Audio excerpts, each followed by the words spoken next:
quelque part en France libérée, le 12 octobre 1944. Mon très cher Édouard, je t'écris ce soir à la lueur d'une lampe à pétrole, assise sur mon lit de camp. Dehors, il pleut sur la tente, une pluie froide et têtue qui n'arrête pas depuis 3 jours. Le docteur Renard dit que c'est bon signe, que la boue ralentit tout le monde, les bons comme les mauvais. Je veux bien le croire. La journée a été longue. Nous avons reçu 22 blessés depuis ce matin. Des Français, des Canadiens, un Américain qui appelait sa mère dans son sommeil et qui ne savait pas un mot de français. Amina lui tenait la main et lui chantait doucement quelque chose dans sa langue. Je ne sais pas ce que c'était, mais ça l'a calmée.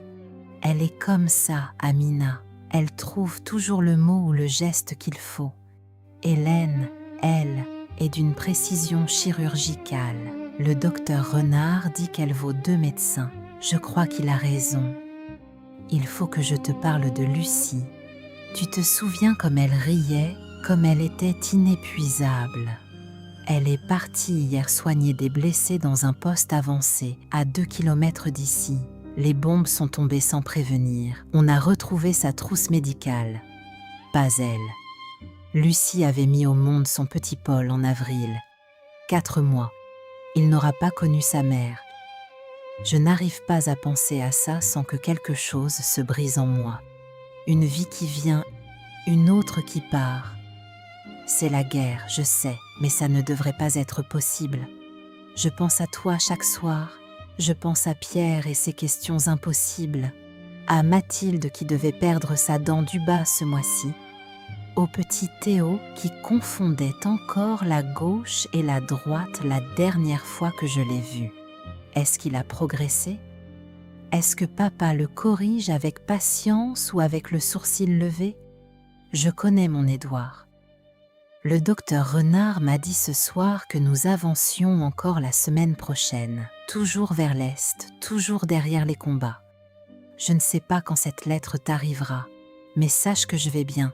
Fatiguée, oui, mais bien. Embrasse les enfants pour moi. Et dis à maman et papa que je pense à eux. Dis à maman que son conseil avant que je parte. Fais ton travail et rentre.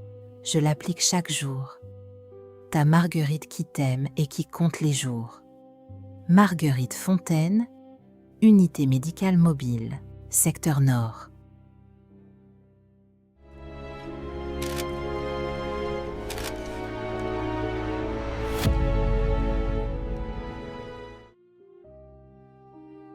Tours, le 3 novembre 1944. Ma très chère Marguerite, ta lettre est arrivée hier matin. Je l'ai lue 2 fois avant de descendre préparer le petit déjeuner.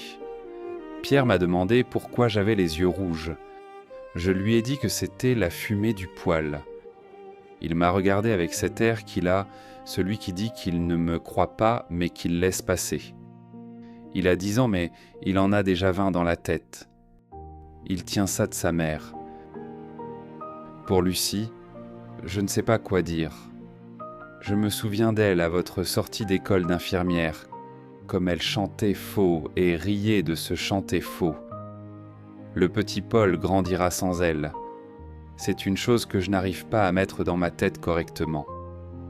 Nous penserons à lui. Les enfants vont bien.